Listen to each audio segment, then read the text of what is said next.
नमस्कार दोस्तों, मैं कैलाश कन्हैया आप सभी लोगों का बहुत बहुत स्वागत करता हूं। तो आप लोग जो है पिछली वीडियो देख लीजिएगा और आपका तत्पुरुष समास चल रहा है जिसमें षष्ठी तत्पुरुष हो चुका है। और आज हम लोग चर्चा करेंगे इस क्लास में जो कि सप्तमी को लेकर, सप्तमी तत्पुरुष समास को लेकर चर्चा करेंगे। और इसका सूत्र सप्तमी सौंडेयी। सौंडेयी का मतलब है सौंड इत्यादि गण जो है पठित हैं उन शब्दों में सप्तमी तत्पुरुष समास होता है। और किन किन शब्दों में होता है तो यहाँ डेफिनेशन में लिखा हमने, सौंड शब्द हो, कुशल शब्द हो, श्रेष्ठ शब्द हो, उत्तम शब्द हो, निपुण शब्द हो, प्रवीण शब्द हो, आदि शब्दों के साथ सप्तमी तत्पुरुष समास होता है।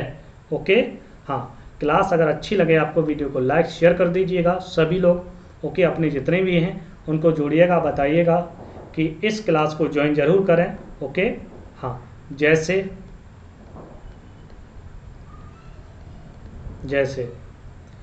ले लेते हैं यहाँ पर बहुत ही, अब किसमें हमें देखना, केवल शब्दों को याद करना है। सौंड शब्द के योग में पहला ले लेते हैं। सौंड शब्द के योग में तो प्रथम पद क्या होगा, सप्तमी व्यक्ति का होगा, अच्छेसु सौंडा।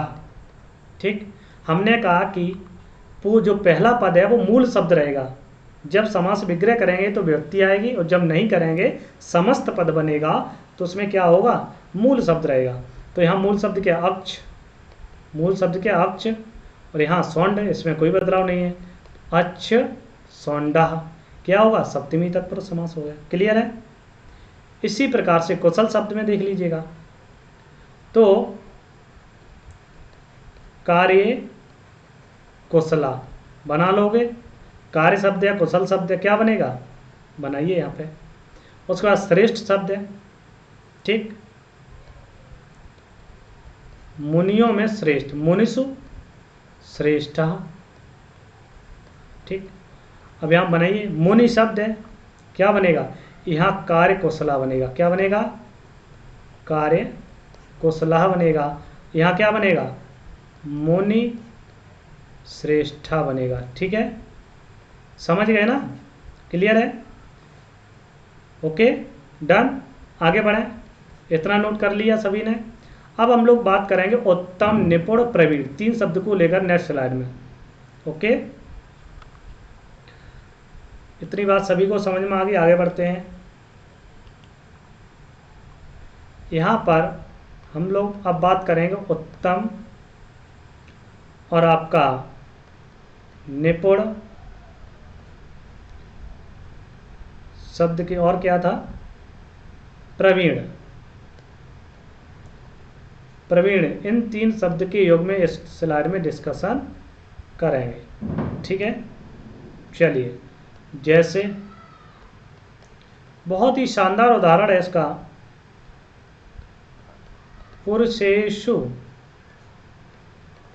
उत्तमः। ठीक, पुरुष शब्द उत्तम है, क्या बनेगा, पुरुषोत्तम, मर्यादा राम पुरुषोत्तम। पुरुषोत्तम क्या हो जाएगा, क्योंकि यहाँ ऊ है, यहाँ पुरुष में आ है तो इनको ओ गुण हो जाता है, पुरुषोत्तम बन जाता है। ठीक है, हाँ। तो अब निपुण शब्द में तो युद्धे, देखो सप्तमी हो रही, युद्धे निपुणा, तो मूल शब्द क्या है, निपुण है, तो क्या हो जाएगा, मूल शब्द क्या, युद्ध, तो युद्ध निपुणा। कुछ है ही नहीं, आप लोग फालतू परेशान होते हैं कि ये क्या है। हमने बहुत सरल तरीके से यहाँ पर करने की कोशिश की है कि आपको सरल लगे। तो विद्यायाम प्रवीणा। अब देखो प्रवीण शब्द में क्या है, विद्या शब्द में विद्या रहेगा, प्रवीण तो क्या हो जाएगा, विद्या प्रवीणा। हाँ, अब इसके अतिरिक्त और भी जो शब्द हैं तो उसको, जैसे आपका रण कुशला, रण माने युद्ध क्षेत्र में कुशल हो। ओके, गुरु भक्ति, गुरु भक्ति, गुरु के लिए भक्ति, गुरु में भक्ति, तो यहाँ पर ये अपवाद है, गुरु के लिए भक्ति होनी चाहिए लेकिन नहीं हुआ इस सूत्र से, तो गुरु भक्ति, तो सीधी सी बातें हैं, यहाँ गुरु हो जाएगा, गुरु भक्ति, गुरु भक्ति। ठीक है, गुरु में भक्ति, सप्तमी तत्पुरुष समास होगा, ना कि चतुर्थी तत्पुरुष होगा। इसी प्रकार से नरोत्तमः, नरों में उत्तम, मनुष्यों में उत्तम जो है नरोत्तमा, उत्तम शब्द के योग में यहाँ पर हो जाएगा। ओके, इन चीज़ों को भी बहुत याद रखिएगा। ये आपके सप्तमी तत्पुरुष समास के उदाहरण थे। क्लियर है? अब आगे बढ़ते हैं बहुत विशेष चर्चा लेके, जो कि हमने कहा कि समानाधिकरण और व्यधिकरण के बाद भी अन्य उदाहरण हैं इसके जो उपभेद हैं। ठीक है, जो उपभेद हैं उनकी तरफ हम लोग आज चलते हैं, उन पर थोड़ी चर्चा करते हैं इस वीडियो में। ओके, चलिए, तत्पुरुष समास के उपभेद, ये हमने शुरू में ही बताया था। इसके भी उपभेद हैं, जैसे पहला नए तत्पुरुष समास। इसमें हम पूरी डेफिनेशन नहीं लिखेंगे, सिर्फ 2 ही पॉइंट लिखेंगे। पहला पॉइंट, नए के बाद कोई व्यंजन आए तो नए के स्थान पर ना होता है, सॉरी, नए के स्थान पर आ होता है। ओके, दूसरा पॉइंट यहां से ये निकल के आ रहा है कि नए के बाद कोई स्वर आए तो नए के स्थान पर क्या होगा? नए के स्थान पर अन आदेश होता है। ठीक, जैसे दोनों हम एग्जाम्पल यहां पर दिखा दे रहे हैं, बाद बाकी नेक्स्ट स्लाइड में चलेंगे तब बताएंगे। पहला पॉइंट यहां पर ले लेते हैं, सबसे पहले उदाहरण पहला। ठीक है, हाँ, तो ये ध्यान रखिएगा। पहले में यहां पर एक चर्चा और मैं करना चाहूंगा। नए में यहाँ की संज्ञा हो जाती है, नए बचता है। ठीक है, तो यहाँ भी नई बचेगा। तो यहाँ पर मैं सीधा कर लेते ना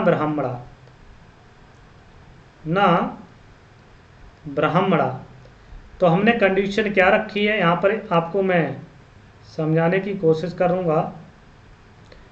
हमने ये कहा था नए के स्थान पर आ हो जाता है, तो यहाँ नए के स्थान पर आ हो कैसे होगा?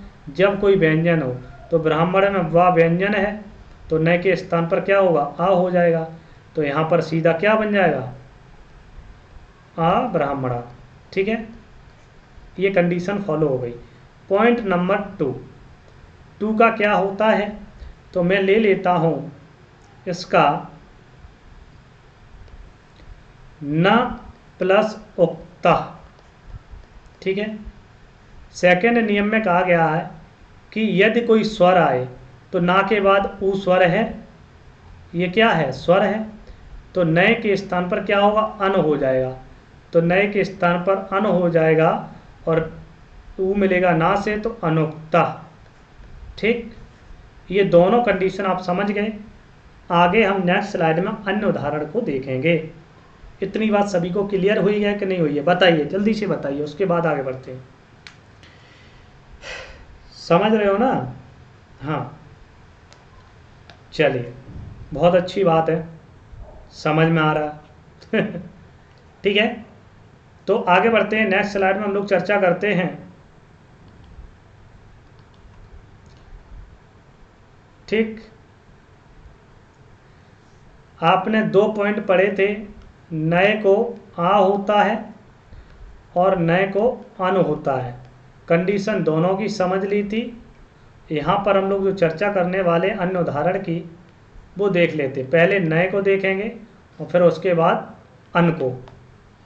तो इसमें न प्लस कृतम बनाओ, क्या बनेगा? ठीक, इसी का दूसरा उदाहरण है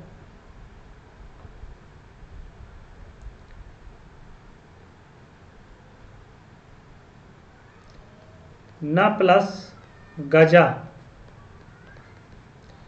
इसी का अन्य उदाहरण है न प्लस अर्था। नहीं, ये नहीं होगा, अर्था वाला नहीं होगा। क्यों? क्योंकि यहाँ पर स्वर आ रहा है, यहाँ पर व्यंजन आना चाहिए इसमें सभी में, है ना। हाँ, न प्लस सिद्धा, ठीक है,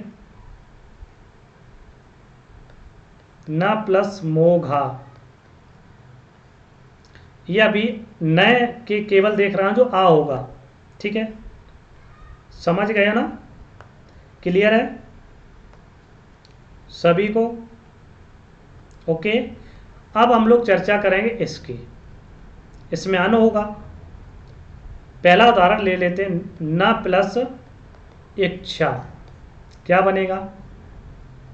अनिच्छा बनेगा, क्योंकि ना को अन होगा और इच्छा है, ई मिलेगी आ ना से, तो क्या हो जाएगा? अनिच्छा। समझ गए?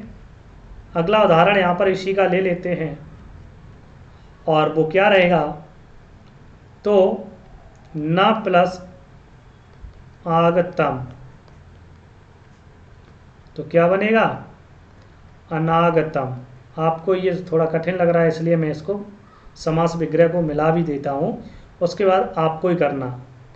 न प्लस उक्ता, कर लोगे इसको, अभी मैंने बताया है। उसके बाद न प्लस ईश्वर, कर लोगे। उसके बाद न प्लस अर्था, कर लोगे। उसके बाद यहाँ पर हम एक उदाहरण और ले देते हैं, न प्लस उचिता। बहुत लोग क्या करते हैं, अनुचिता जो बनता है, तो अनुचिता में क्या करते, अनु उपसर्ग समझ के अव्ययभाव समास कराते हैं, ठीक है। तो यहाँ बिल्कुल कंफ्यूज नहीं होना है, ये आपके पहला जो पार्ट था आपका नय का या उपपद भेद का समास का, उसको हमने कर लिया है, ठीक है। आगे देखेंगे सेकंड पॉइंट को, इसी में उपपद समास का सेकंड पॉइंट, ठीक है। चलिए, क्लियर है इतना सब? लिख लिया है, नोट कर लीजिएगा, उसके बाद आगे बढ़ते हैं।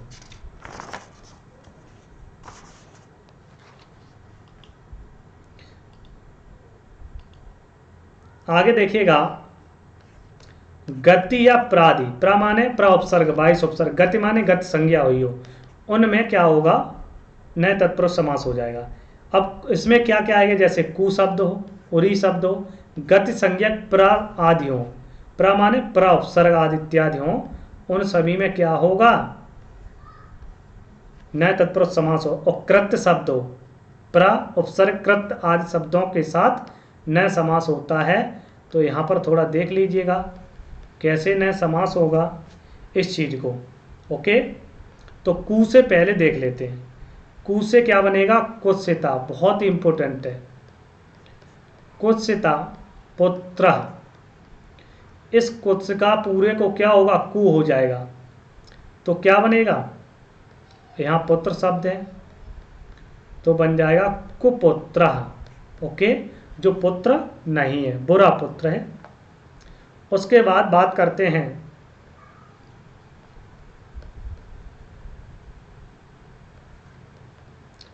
सुंदरा, सुंदरा देशा, ये कुरी इत्यादि ये गति संज्ञक है, इन शब्दों में आते, तो क्या हो जाएगा? सुंदर को क्या होता है? सा आदेश होता है, तो इस पूरे को सा हो जाएगा, तो क्या हो जाएगा? सु हो जाएगा। जैसे कुपुत्रा वैसे सुदेशा, क्या बनेगा? सुदेशा। ओके, समझ गए? और यहाँ पर अगर इसी का एक और बनाए, कुपुरुषा, भाई कुपुत्रा है, कुपुरुषा है, कुराजा। ओके, कितनी बना सकते हो? अब देखिए, हम लोग बात करेंगे प्रउपसर्ग की, अभी उरी इत्यादि की करेंगे, आगे आगे चर्चा करेंगे प्रउपसर्ग की। आगे नेक्स्ट स्लाइड है। चलिए, आगे हमने प्रउपसर्ग, कृत्य और उरी करेंगे। तो आगे हम लोग प्रा आदि की करेंगे चर्चा, उरी शब्द की करेंगे और कृत्य की करेंगे। इन तीन शब्दों की यहाँ पर हम लोग चर्चा करेंगे। ओके, चलिए, जैसे हम लोग प्रा की चर्चा कर लेते हैं। यहाँ पर प्रादि है, हमने पढ़ा है, उसमें हमारी डेफिनेशन में दिया था। तो इसमें क्या है कि प्रगता आचार्य मोस्टली इंपॉर्टेंट है, याद रखना, मैं बता रहा हूँ। प्रगता आचार्य, आचार्य पूरा रहेगा, प्रगता को किस में चेंज करेंगे, प्रा, तो क्या मिलेगा, इसको जोड़ दीजिएगा तो बन जाएगा, आ मिलेगा प्रा से, तो प्राचार्य। कभी भी पूछा जाए प्राचार्य में कौन सा उपसर्ग है, प्रापसर्ग है, और बहुत लोग प्रा कैसे हो जाए, ठीक है, तो कौन सा समास है, नए तत्पुरुष समास है, कौन सा, गति तत्पुरुष समास है, उपपद का भेद है, ठीक, ओके। प्रा का हो गया, वहाँ सु आया, त सुआद इत्यादि का सुदेशा हो जाएगा। इसी प्रकार से विपच्छा हो जाएगा, क्योंकि बी उपसर्ग है, ओके। सुपुरुषा हो जाएगा, क्योंकि सु उपसर्ग है, ओके। प्रवीरा हो जाएगा, इसी प्रकार से क्या हो जाएगा, प्रवीरा हो जाएगा। अब दूसरा है उरी। उरी शब्द के योग में यहां पर ले लेते हैं, तो उरी प्लस कृत्वा, उरी प्लस कृत्वा, तो इसका क्या बनता है, उरी कृत्य बनता है, ठीक है, क्या बनता है, उरी कृत्य, स्वीकार करके, ठीक है।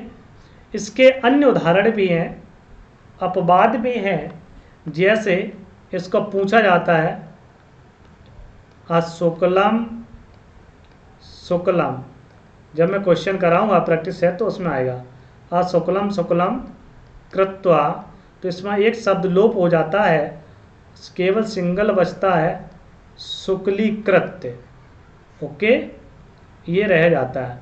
उसके बाद आगे चर्चा करते हैं, पठत पठत पठत इति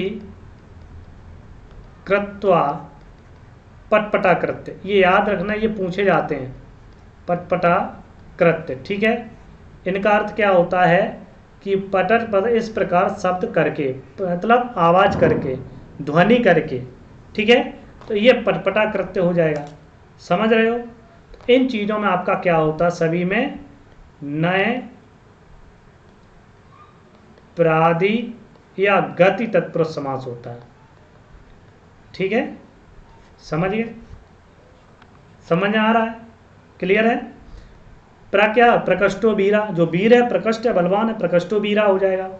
विपच्छा का क्या होगा, कर लोगे ना, विरुद्ध पक्षा, विपक्ष में है ना, विरुद्ध पक्षा, विपक्षा, सुपुरुषा, सुंदरा पुरुष, सुंदर पुरुषा, है ना, हाँ। तो इन चीज को याद रखिएगा, ये आपके जो हैं क्या हो गए, नए तत्पुरुष, गति और प्रादि तत्पुरुष समास के भेद हो गए, और इन पर हमने चर्चा कर ली है। आगे हम लोग इसी के आगे और भी चर्चा करेंगे, और उसमें आपका लास्ट वीडियो होगा किसका, तत्पुरुष समास का, ठीक है। चलिए फिर मिलते हैं नेक्स्ट वीडियो में, तब तक के लिए बाय बाय, टेक केयर।